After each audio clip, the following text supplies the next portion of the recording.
Hello everyone, welcome to the platform. तो आज का जो हमारा टॉपिक है वो रहेगा regarding Indian atomic research program, जिसका दूसरा नाम है इंडियाज़ न्यूक्लियर प्रोग्राम। तो इसमें हम न्यूक्लियर रिसर्च के रिगार्डिंग जो है वो डिस्कशन करेंगे। तो सबसे पहले आपको पता होना चाहिए कि जो रिएक्शंस वगैरह कंडक्ट करी जाती हैं, जो न्यूक्लियर प्रोसेस होता है, उसमें कौन कौन सी चीज़ें हमें देखने को मिलती है। एक बेसिक ओवरव्यू जो है वो मैं आपको बता देती हूँ कि न्यूक्लियर रिएक्शंस वगैरह जो होती हैं, न्यूक्लियर रिएक्शन वो प्रोसेस है जिसमें एटम का जो न्यूक्लियस होता है, ये बेसिकली क्या होता है, इसको हम किसी भी nuclear particle like proton neutron से क्या करेंगे, बम्बार्टमेंट करवाएंगे। तो जिसकी वजह से क्या होता है कि यहाँ पे एक्सचेंज या शेयरिंग ऑफ इलेक्ट्रॉन्स होता है, जैसे हमारी केमिकल रिएक्शंस में होता है ना, जैसे कि एक्सचेंज या शेयरिंग होता है इलेक्ट्रॉन्स का। न्यूक्लियर रिएक्शंस में चेंजेस होती हैं प्रोटॉन्स में, न्यूट्रियॉन्स में, विद इन द न्यूक्लियस में आपको चेंजेस जो हैं वो देखने को मिलेगी।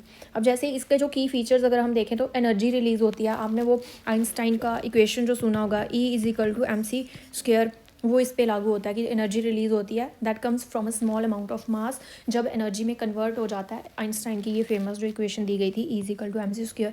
देन कंजर्वेशन की बात करते हैं कि जो चार्ज और जो टोटल नंबर होते हैं ना न्यूक्लियॉन्स में आपको पता होगा, ये तो बेसिक है जो आपने सबने मतलब कि पढ़ा होगा। न्यूक्लियॉन्स में क्या आते हैं हमारे, प्रोटॉन्स प्लस न्यूट्रॉन्स। जब आप ये वीडियो देखोगे तो आपने कमेंट सेक्शन में मेंशन करना है प्रोटॉन पे कौन सा चार्ज होता है, न्यूट्रॉन पे कौन सा चार्ज होता है, तो ये बताना है। फिर न्यूक्लियर रिएक्शंस होती हैं, ये बेसिकली दो तरह की होती है। एक सिंपल ओवरव्यू दे रही हूँ मैं आपको, ताकि ये आपको एग्जाम पॉइंट ऑफ व्यू से काफ़ी इजी रहेगा।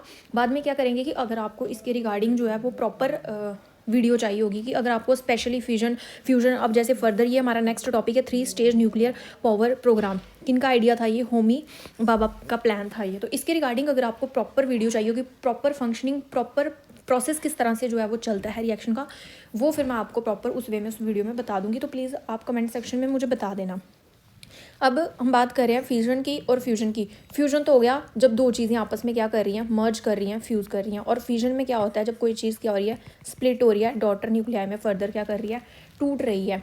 तो इसको बोलते हैं फ्यूजन वाला प्रोसेस बोलते हैं। इसमें जो हैवी एटम होता है आपको पता है यूरेनियम-235, जिसका यूज़ करते हैं, ये न्यूट्रॉन को कैप्चर कर लेगा। जब इसके साथ न्यूट्रॉन जो है वो बाइंड अप हो जाएगा तो ये अनस्टेबल हो जाएगा और ये टूट जाएगा। जब ये टूटेगा तो मैसिव अमाउंट ऑफ एनर्जी क्या करता है, रिलीज़ करता है। और उसमें फर्दर बाय प्रोडक्ट जो और निकलते हैं, हमारे न्यूट्रियॉन्स निकलते हैं, हमारी रेज वगैरह वो निकलती हैं। तो ये बेसिकली क्या है, एक चेन रिएक्शन है। जो न्यूट्रियॉन्स क्या करते हैं, रिलीज़ करते हैं, जब ये अदर एटम्स के साथ हिट करते हैं, सेल्फ सस्टेनिंग चेन रिएक्शन जो है वो कैरिड आउट की जाती है। फ्यूल जो हम यूज़ करते हैं वो आपको पता है, इसमें यूरेनियम-235 है, प्लूटोनियम-239 है। देन उसके बाद है हमारा न्यूक्लियर फ्यूजन। न्यूक्लियर फ्यूजन में क्या होता है कि इसमें फ्यूजन का प्रोसेस हमें देखने को मिलता है। और ये बेसिकली हमारी कहाँ पे देखने को मिलती है, सन्स और स्टार में देखने को मिलती है, क्योंकि हाई टेम्परेचर चाहिए होता है। और वो जो टेम्परेचर होता है वो हमारे सन के इंटरनल जो कोर वाला स्ट्रक्चर है वहाँ पे हमें देखने को मिलता है। और इवन ये फ्यूजन के कंपैरिजन में ज़्यादा एनर्जी जो है वो रिलीज़ करता है। और इसमें जो हम फ्यूल यूज़ करते हैं ना फ्यूजन के प्रोसेस में, वो आइसोटोप्स होते हैं हाइड्रोजन के।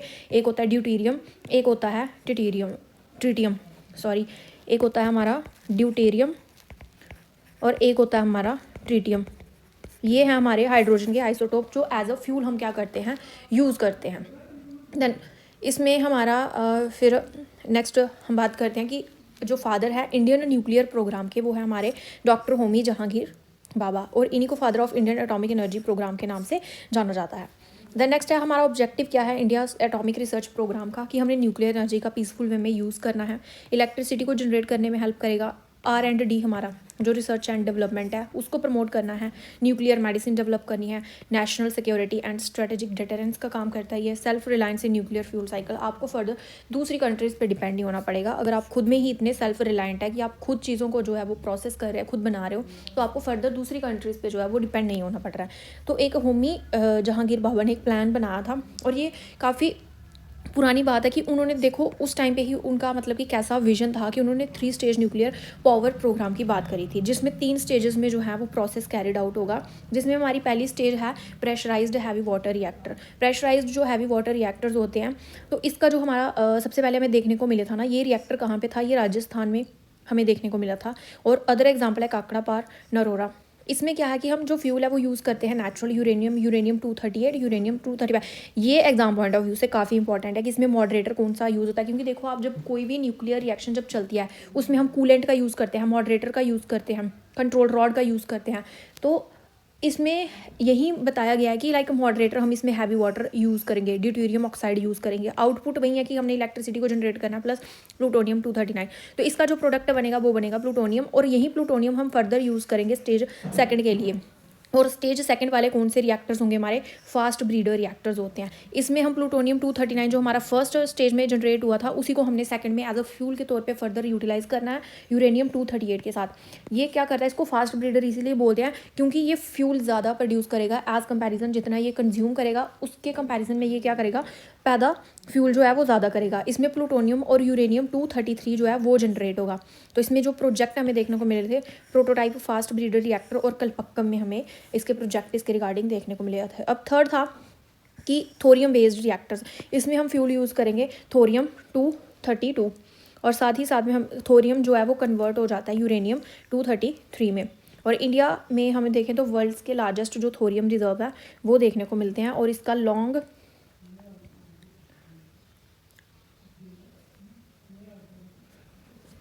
लॉन्ग टर्म सस्टेनेबिलिटी स्टेज जो है वो हमें इसमें देखने को मिलता है। अब देखो इंडिया जो है वो यूज़ करेगा थोरियम को as a strategic long term nuclear fuel, क्योंकि अगर हम देखें तो जो 25% वर्ल्ड का जो हमारा थोरियम है रिजर्व वो हमें देखने को मिलता है इंडिया में। तो इसका जो है अबंडेंट डोमेस्टिक रिसोर्सेज हमें देखने को मिलते हैं, जैसे हमारा केरला हो गया, देन हमारा तमिलनाडु हो गया, आंध्र प्रदेश हो गया, उड़ीसा हो गया। वहाँ पे हमें ये इसके थोरियम के काफ़ी ज़्यादा रिजर्व्स जो है वो देखने को मिलते हैं। इसकी हाई एफिशिएंसी और सेफ्टी की बात करते हैं। जो थोरियम बेस्ड रिएक्टर्स होते हैं इनको हम सेफ़र कंसीडर करते हैं, लोअर प्रोलिफरेशन रिस्क होता है और less radioactive waste produce होगा एज़ कंपैरिजन टू द जो हमारे कन्वेंशनल यूरेनियम रिएक्टर्स थे। उनमें क्या होता था कि जो वेस्ट जनरेट होता था ना उसको ये प्रॉपर वे में स्टोर नहीं कर पाते थे, और जो इनकी रेडिएशंस होती थी वो एटमॉस्फेयर में एनवायरनमेंट में हमें काफ़ी समय के लिए देखने को मिलती थी, जिसकी वजह से काफ़ी ज़्यादा रिस्क जो उसके साथ एसोसिएटेड होते थे। तो इसकी काफ़ी ज़्यादा हमें सस्टेनेबिलिटी देखने को मिलती है। Thorium can provide energy for centuries, क्योंकि इसका high energy high conversion efficiency है इसकी, जैसे 60,000 मेगावाट डेज पर टन। अब कुछ न्यूक्लियर रिएक्टर थे जो इंडिया में आया था। फर्स्ट न्यूक्लियर रिएक्टर उसका नाम था अप्सरा, और 1956 में इसको क्या किया गया था? कमीशन किया गया था। दैन इसकी लोकेशन थी ट्रॉम्बे, जिसको अभी मुंबई के नाम से जाना जाता है, और इसमें जो फ्यूल यूज़ करते थे वो था हमारा हाईली इनरिच्ड यूरेनियम। पर्पस इसका यही था कि हमने रिसर्च करनी है आइसोटोप की प्रोडक्शन, ट्रेनिंग वगैरह, और ये फर्स्ट न्यूक्लियर रिएक्टर था पूरे एशिया में। दैन कुछ हिस्ट्री दी गई है न्यूक्लियर रिसर्च इन इंडिया। ये आपको क्वेश्चन जो हैं वो पूछ सकते हैं। ये प्रॉपर टेबल बताया हुआ है कि हाँ 1949 में Tata institute of fundamental research जो इस्टेब्लिश हुआ था। दैन 1948 में एटॉमिक एनर्जी एक्ट पास हुआ। 1948 में एटॉमिक एनर्जी कमीशन जो है वो बनी। दैन 1954 में department of atomic energy establish हुआ। दैन 1956 में कमीशन हुआ ये जो रिएक्टर बनाया गया था। दैन 1957 में इंडिया जो था ये IAEA का पार्ट बना था, इंडियन एटॉमिक एनर्जी एक्ट इसका पार्ट बना। Then Tarapur atomic power station 1969 में कमीशन किया गया। 1974 में पोखरान 1 न्यूक्लियर टेस्ट, जिसका अदर नेम स्माइलिंग बुद्धा रखा गया था, ये लॉन्च किया गया। 1985 में Indira Gandhi centre for atomic research establish हुआ। देन 1998 में पोखरन 2 न्यूक्लियर टेस्टिंग करी गई थी। 2010 में सिविल न्यूक्लियर लाइबिलिटी एक्ट बना, और ये अब क्या है इस पर वर्क किया जा रहा है, जो भी हमारे प्रेशराइज्ड हैवी वाटर रिएक्टर हैं इनके रिगार्डिंग। एक हमारा आया था कामिनी करके, ये हमारा कलपक्कम में क्या है लोकेटेड है न्यूक्लियर रिएक्टर। ये वर्ल्ड का ऐसा रिएक्टर है जो कि यूरेनियम 233 फ्यूल को यूज़ करता है, और ये कहाँ से डिराइव होता है हमारा? ये डिराइव होता है थोरियम से। अब जैसे ये यहाँ पे पोखरान 1 न्यूक्लियर टेस्ट किया गया था 1974 को, जिसका नाम रखा गया था स्माइलिंग बुद्धा। सेकंड जो था सेकंड वाला जो 1998 में, इसका आप नाम नोट करो, इसका जो नाम था वो रखा गया था ऑपरेशन शक्ति। देन आप ये भी नोट कर सकते हो जो नेशनल टेक्नोलॉजी डे है, नेशनल टेक्नोलॉजी डे, ये मई 11 को ऑब्जर्व किया जाता है। देन हमारा मेजर न्यूक्लियर रिसर्च इंस्टीट्यूशन है, जैसे Tata institute of fundamental research 1945 में बना, ये मुंबई में इसकी लोकेशन है, ये न्यूक्लियर रिसर्च के रिगार्डिंग है। Then BARC, then IGCAR, AMD, NPCIL, AERB, इनकी एयर बताया गया है कब ये फाउंड हुए थे, इनकी लोकेशन कहाँ पे, ये आपको पता होनी चाहिए, मैचिंग की फॉर्म में पूछ सकते हैं ये। देन इनका फंक्शन क्या क्या है। अब हम टोटल न्यूक्लियर पावर प्लांट्स की बात करते हैं। तो टोटल न्यूक्लियर पावर प्लांट जो 2025 के अकॉर्डिंग जो है वो 8 है। टोटल रिएक्टर्स हमारे 22 है। इंस्टॉल्ड कैपेसिटी की बात करें तो 7480 क्या है, इस मेगावाट इसकी क्या है कैपेसिटी है। और अगर हम रैंक इंडिया का देखें जो न्यूक्लियर पावर जनरेशन या फिर कैपेसिटी में, वो हमारा जो है वो 8 से लेके 11th के बीच में जो है वो आता है। इंडिया आप देखो तो काफ़ी ज़्यादा न्यूक्लियर पावर के केस में क्या है, 5th लार्जेस्ट न्यूक्लियर पावर के केस में 5th लार्जेस्ट इलेक्ट्रिसिटी सोर्स है इंडिया में आफ्टर कोल, हाइड्रो, सोलर और विंड। यानी कि पहले रैंक पे क्या है, coal, hydro, then solar, then wind, उसके बाद आ जाती है हमारी न्यूक्लियर पावर। उस केस में ये क्या है, 5th नंबर पे है। देन ये कुछ स्टेशंस हैं न्यूक्लियर पावर प्लांट के बारे में बताया गया है कि तारापुर महाराष्ट्र में है, रावतबाटा जो है राजस्थान में है, कलपक्कम तमिलनाडु में, नरोरा यूपी में है, काकड़ा पार गुजरात में है, काईगा जो है कर्नाटका में है, कुंडनकुल्लम जो है तमिलनाडु में है, गोरखपुर अंडर कंस्ट्रक्शन हरियाणा में चल रहा है। अब फर्दर बताया गया है कि इनमें रिएक्टर कितने कितने हैं, किसी में 4 हैं, 6 हैं, 2 हैं। तो ये लास्ट वाला जो हरियाणा का, इसके 2 क्या किए गए हैं, प्लान किए गए हैं, जिन पे फर्दर क्या होगा, वर्क होगा। तो अब हम यहाँ पे कुछ क्वेश्चंस जो हैं वो डिस्कस करेंगे। Which of the following statement regarding Homi Bhabha vision of India's nuclear program is और करेक्ट। तो इसमें उन्होंने क्या बताया था कि एम्फेसाइज करना है हमने जो भी हमारे पीसफुल यूजेस है एटॉमिक एनर्जी के, डेवलपमेंट करना है न्यूक्लियर वेपन को एज द प्राइमरी गोल, और हमने साथ में डिस्कस करना है 3 स्टेज न्यूक्लियर पावर प्रोग्राम जो कि थोरियम के ऊपर क्या होगा, बेस्ड होगा। तो सबसे पहले हमने ये बात करनी है कि जो होमी जहांगीर बाबा थे, हाँ ये बोलते थे कि जो भी एटॉमिक एनर्जी है उस पर ये स्ट्रांगली इम्फेसाइज करते थे, फोकस करते थे कि पीसफुल यूज़ होना चाहिए एटॉमिक एनर्जी का, चाहे वो इलेक्ट्रिसिटी जनरेशन के बात करें, चाहे हम मेडिसिन के फील्ड में बात करें, चाहे हम एग्रीकल्चरल के फील्ड में बात करें, चाहे हम रिसर्च के केस में बात करें। तो ये हमारा ऑप्शन क्या है, सही हो जाएगा। Then the development of nuclear weapon as the primary goal. देखो हम न्यूक्लियर एनर्जी की बात करते हैं, ना कि वेपन की वजह से क्या होगा, डिस्ट्रक्शन वगैरह हुआ। तो इंडिया का जो मेन प्रोग्राम था वो सिविलियन ओरिएंटेड था, ना कि जियोपॉलिटिकल कंडीशंस को जब तक वो चेंज नहीं हुई थी। तो ये प्राइमरी ऑब्जेक्टिव न्यूक्लियर वेपन हमारा नहीं था। 3 स्टेज न्यूक्लियर, ये आइडिया भी किसका था, होमी जहांगीर बाबा का ही था। तो हमारा जो फर्स्ट और थर्ड ऑप्शन है, ऑप्शन बी क्या हो जाएगा, करेक्ट हो जाएगा। द नेक्स्ट क्वेश्चन है the atomic energy commission of India was established in 1945, 1947, 1948 और 1950। तो इसमें जो हमारा था एटॉमिक एनर्जी कमीशन जो था वो कब बनाया गया था, वो हमारा कब बना था, ये बना था हमारा ऑप्शन सी इसमें करेक्ट हो जाएगा 1948 में। ये बेसिकली एक पॉलिसी फ्रेमवर्क है जो ये एटॉमिक रिसर्च जो चलती है हमारे इंडिया में, एटॉमिक रिसर्च और डेवलपमेंट, बेसिकली R&D का पार्ट, रिसर्च एंड डेवलपमेंट की जब हम बात करते हैं उसके, और इसको चेयर किसने किया था, हमारे होमी जहांगीर बाबा ने। द नेक्स्ट क्वेश्चन है कंसीडर द फॉलोइंग इंस्टीट्यूशन, और ये हमने क्रोनोलॉजिकल ऑर्डर ऑफ इस्टेब्लिशमेंट में बताना है। ये आपको पता होना चाहिए कौन सी जो हमारा इंस्टीट्यूशन है कब आया, ये डेट्स जो है वो आपको पता होनी चाहिए। तो इसमें सबसे है पहले हमारा Tata institute of fundamental research, then second है Bhabha atomic research centre, third है एटॉमिक एनर्जी रेगुलेटरी बोर्ड। तो क्रोनोलॉजिकल ऑर्डर की जब हम बात करते हैं तो सबसे पहले हमारा जो आता है ये आता है 1945 में आया था, देन ये हमारा 1954, ये आया था 1983। तो इसका जो सही ऑप्शन है वो 1, 2, 3 ही हो जाएगा। ये जो है ये हमारी फाउंडेशन ले डाउन करता है किसके लिए, इंडियाज़ न्यूक्लियर रिसर्च के लिए।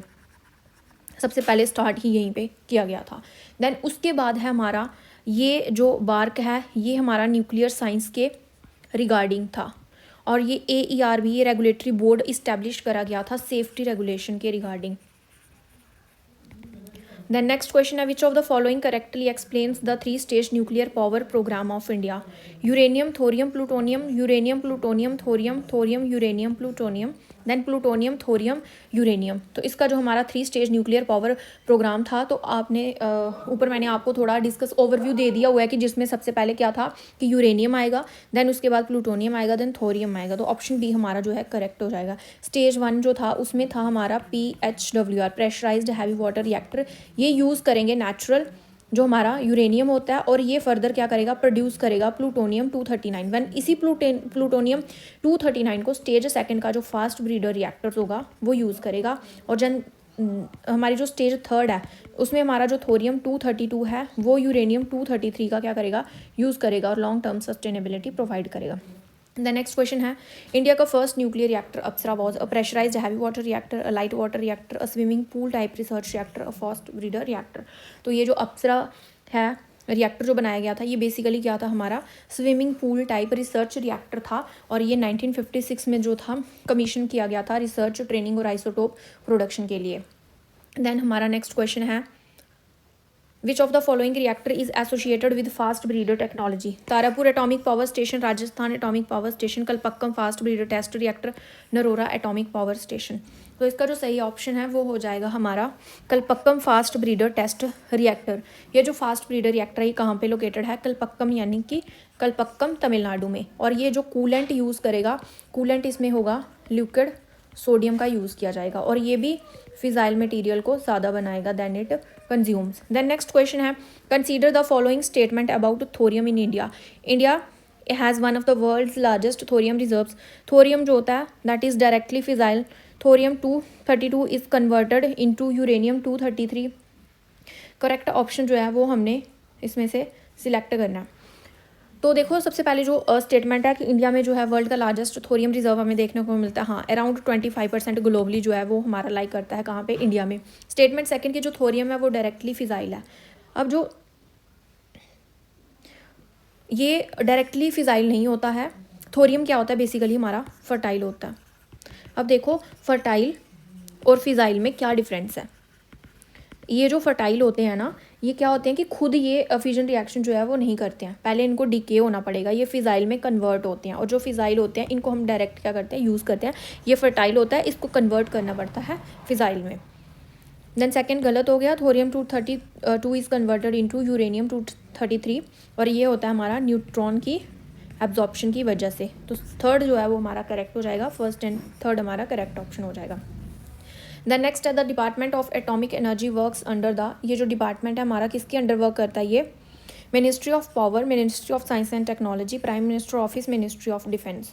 तो जो हमारा डिपार्टमेंट ऑफ एटॉमिक एनर्जी है ये डायरेक्टली पीएमओ के अंडर जो है वो क्या करता है, वर्क करता है। इसमें प्रॉपर स्ट्रेटजी, सीक्रेसी वगैरह मेंटेन करी जाती है। न्यूक्लियर एनर्जी को किस तरह से इंपॉर्टेंस नेशनली इंपॉर्टेंस दी जाती है, उन प्रॉपर चीज़ों को ये क्या करता है, हाईलाइट करता है। Then which nuclear power plant in India was set up with US assistance. अब यूएस की असिस्टेंस के साथ कौन सा जो न्यूक्लियर पावर प्लांट का उसको सेटअप किया गया है, राजस्थान, तारापुर, कलपक्कम, काकड़ापार। तो इसका जो सही ऑप्शन है वो है तारापुर। और ये जो तारापुर वाला एटॉमिक पावर स्टेशन है ये सेटअप किया गया है यूएस की असिस्टेंस, उसकी हेल्प की वजह से। और इसमें जो है वो बॉइलिंग वाटर रिएक्टर जो है, अगर आपको वीडियो चाहिए होगी ना टाइप ऑफ रिएक्टर्स की एक शॉर्ट क्रक्स की फॉर्म में, तो प्लीज़ आप कमेंट सेक्शन में मेंशन कर देना, मैं आपको वीडियोस प्रोवाइड कर दूंगी। अदरवाइज़ बेसिकली यही है कि अभी आपका थोड़े टाइम में एग्ज़ाम कंडक्ट होने वाला है, तो हम एमसीक्यूज़ की जितना हो सकता है एमसीक्यूज़ के थ्रू आपको क्या कर रहे हैं, प्रैक्टिस वगैरह करवा रहे हैं। तो आप मेंशन कर देना अगर आपको चाहिए होगी, तो ये आपको हेल्प हो जाएगी कि हाँ अगर मे बी क्वेश्चन वगैरह जो है वो पूछ सकते हैं। तो इसमें जो है ये तारापुर जी कहाँ पे लोकेटेड है हमारा, ये बेसिकली लोकेटेड है महाराष्ट्र में। Then Pokhran 1 nuclear test 1974 was officially described as nuclear deterrence test, peaceful nuclear explosion, strategic nuclear trial, defensive nuclear experiment. तो इसका जो नाम रखा गया था वो था पीसफुल न्यूक्लियर एक्सप्लोजन, और इवन इसका जो दूसरा नाम कोड करके रखा गया था वो था स्माइलिंग बुद्धा। और ये कब कंडक्ट करा गया था, इंदिरा गांधी के पीरियड में। Then consider the following statement regarding Pokhran 2 1998. India declared itself a nuclear weapon state. 5 nuclear tests were conducted. Test included thermonuclear devices. तो इसमें क्या है हमारा, हाँ कि इंडिया ने क्या किया था कि 5 न्यूक्लियर टेस्ट उस टाइम पे कंडक्ट करवाए थे। इसमें थर्मोन्यूक्लियर डिवाइसेस भी थे जो हीट वगैरह टेम्परेचर वगैरह को प्रॉपर जो मेंशन करते थे, और इसने खुद को एक न्यूक्लियर वेपन स्टेट भी डिक्लेयर कर दिया था। तो इसकी तीनों की तीनों स्टेटमेंट हमारी क्या है, करेक्ट है। Then which of the following bodies regulates nuclear safety in India.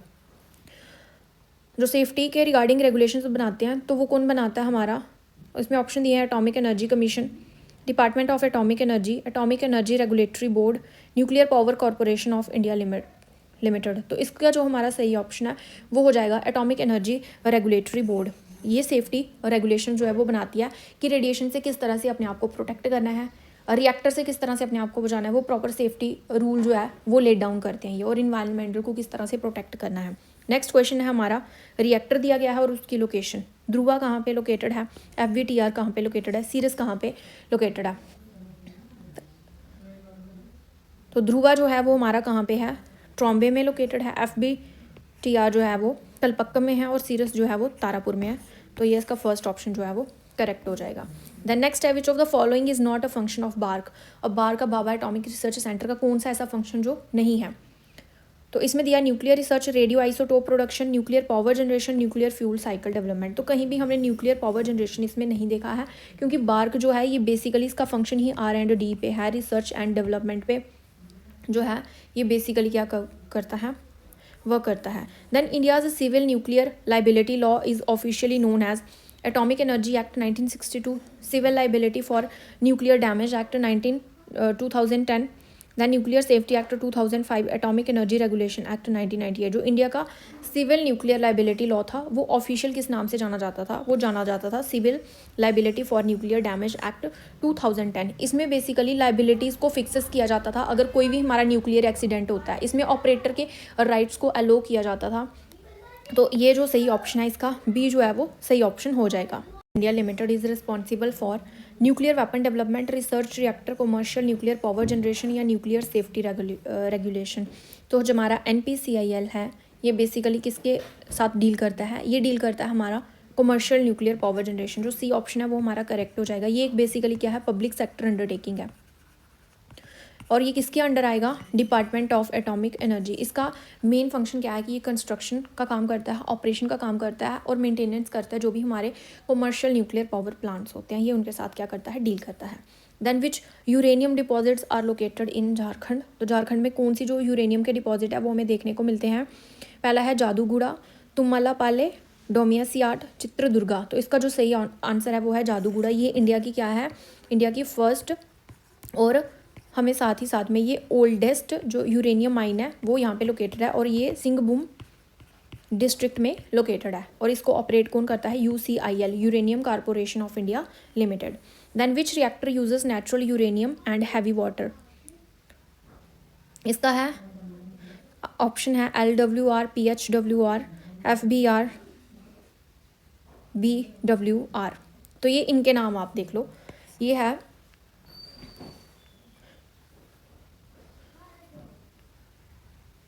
Light water reactor, pressurised heavy water reactor, fast breeder reactor, boiling water reactor. तो इसका जो हमारा ऑप्शन है वो हो जाएगा PHWR। जो प्रेशराइज्ड हैवी वाटर रिएक्टर है ये नेचुरल यूरेनियम को एज अ फ्यूल यूज़ करेंगे और हैवी वाटर जिसको कि बोलते हैं ड्यूटेरियम उसको ये as a moderator as well as coolant का काम भी यही करेगा। और इंडिया की न्यूक्लियर बैकबोन की बात करें तो जो हमारे pressurised heavy water reactor technology है ये इंडिया की न्यूक्लियर बैकबोन है। Then the Indo US civil nuclear agreement 2008 enabled India to access international nuclear fuel, separate civilian and military nuclear facilities, sign the NPT। तो इसमें जो हमारा सही ऑप्शन है वो हो जाएगा कि इंडिया ने क्या किया था कि गेन किया था access to global nuclear fuel and technology, जो इनका न्यूक्लियर एग्रीमेंट साइन हुआ था 2008 में। तो ये हमारा सही है।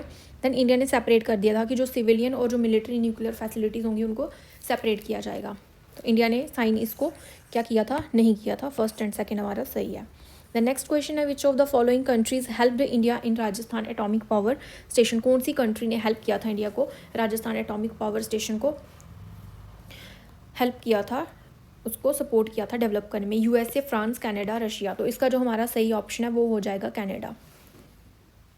कनाडा ने बनाया था ये जो था हमारा राजस्थान एटॉमिक पावर स्टेशन। ये कैनेडियन की हेल्प से बना था ये।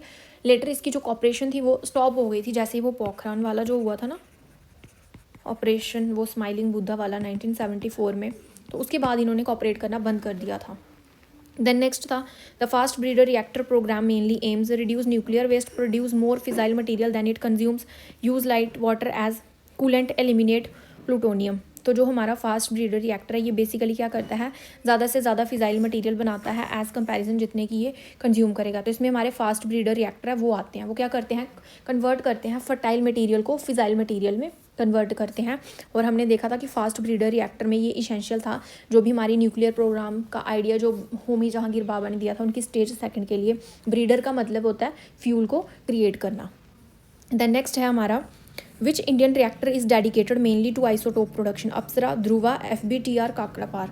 तो इसका जो हमारा सही ऑप्शन है वो है हमारा ध्रुवा। ध्रुवा रिएक्टर में क्या है, हाई न्यूट्रॉन फ्लक्स हमें देखने को मिलेगा और ये रेडियो आइसोटोप की प्रोडक्शन में काफ़ी ज़्यादा हेल्प करेगा और इसको कैंसर ट्रीटमेंट में यूज़ किया जाएगा। रेडियोलॉजी वो करते हैं ना, कैंसर थेरेपी में इसका यूज़ होता है। देन एग्रीकल्चरल में इसका यूज़ करेंगे, देन इंडस्ट्रीज़ में यूज़ करेंगे। ध्रुवा में आइसोटोप और रिसर्च दोनों का काम जो है वो किया जाएगा। Then which act provides the legal framework for atomic energy in India? Environment Protection Act, Atomic Energy Act 1962, Energy Conservation Act, Nuclear Liability Act। तो इसका जो हमारा सही ऑप्शन है वो हो जाएगा एटॉमिक एनर्जी एक्ट, जो आया था 1962 में। ये किन किन चीज़ों के साथ डील करता है? Atomic research, nuclear material, safety and security की बात करता है ये। Then which of the following statement about AERB is correct?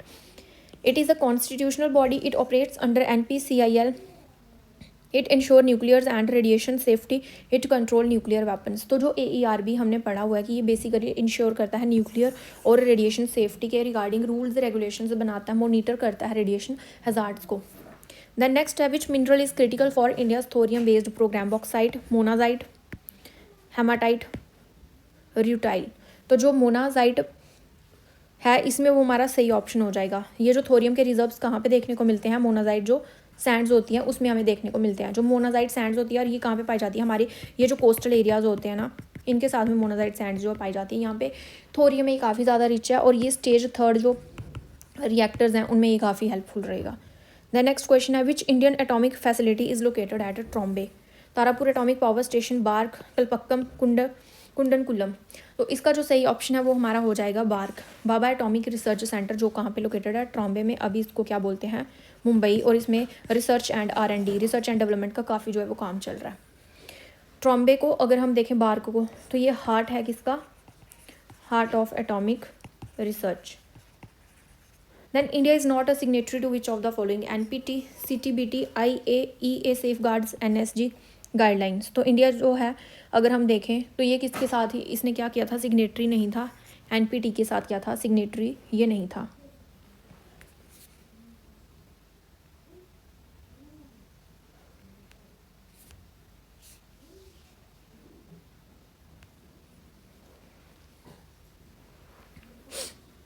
बाकी इन्होंने इन सब के साथ क्या किया था? साइन किया था। NPT हमारा बेसिकली वही है, न्यूक्लियर नॉन प्रोलिफरेशन जो ट्रीटी थी 1968 से आई थी।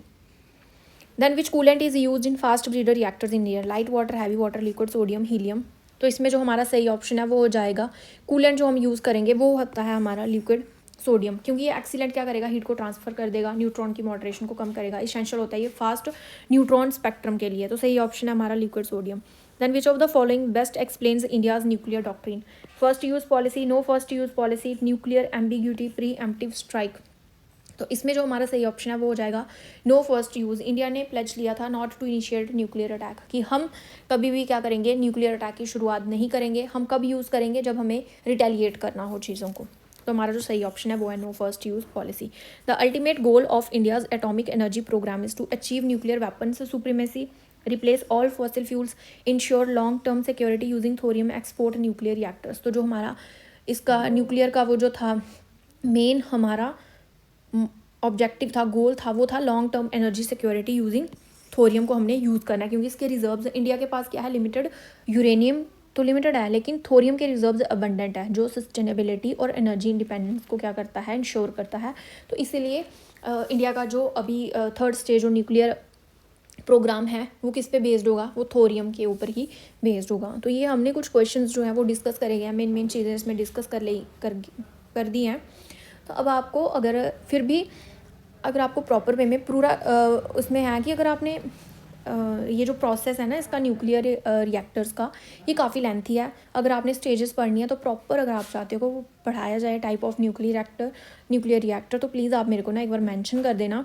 तो मैं आपको उसकी एक प्रॉपर जो वीडियो है 20-25 मिनट की आएगी, जिसमें आपको प्रॉपर थ्योरी बेस्ड जो है वो समझा दिया जाएगा, अगर आप इंटरेस्टेड हो तो। बाकी आप इसको प्रैक्टिस वगैरह कर सकते हैं। Thank you.